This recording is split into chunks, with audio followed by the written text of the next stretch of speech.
Let's get to the very big headline. I'm showing it here. You can see it right here. It's called Lance Admits to Vile Betrayal. You'll see a lot of the Live Strong bracelet. Live Strong, Lie Long, perhaps. Some are calling it the greatest deception in sports history.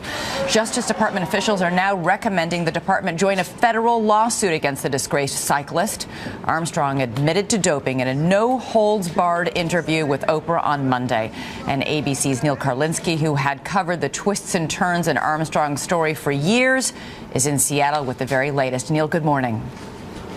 Elizabeth, good morning. Could it really be all about the money? Sources tell ABC News the federal government is likely to join a whistleblower lawsuit against Lance Armstrong this week, seeking to recoup millions of dollars paid to sponsor his cycling teams. It would be the costliest case against Lance Armstrong by far and his biggest headache going forward.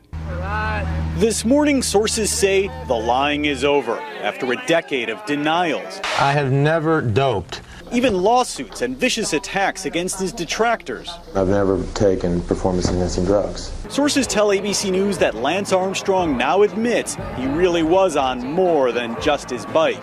Not only did Armstrong admit doping his way to 7 Tour de France victories in his emotional Oprah confession taped on Monday and airing later this week, sources now tell ABC News Armstrong is in talks to possibly repay some of the millions of dollars the U.S. Postal Service paid to sponsor his team, money the federal government is already considering suing to get back. Betsy Andreu and her husband Frankie were close Armstrong friends for years before being attacked by Armstrong for refusing to lie. I never thought that this day would come, and it's very hard what he's done, but it's not enough. He was aided and abetted. He did not do this on his own.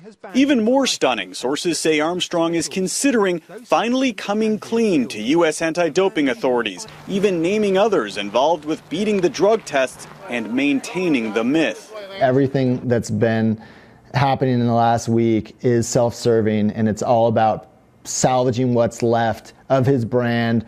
During a day that included a tearful apology to the staff of his beloved Live Strong Cancer Foundation, a reporter found Armstrong out jogging. He was quite relaxed, told me he was calm and at ease and ready to speak candidly with Oprah Winfrey. This morning, his victories, his fans, his reputation are all gone. Officials say Lance Armstrong beat cancer only to lose his way in a ruthless game of win at all costs. So what now? Armstrong flew from his home in Texas to a house that he's been staying in Hawaii overnight, where he will likely watch this interview play out like the rest of us.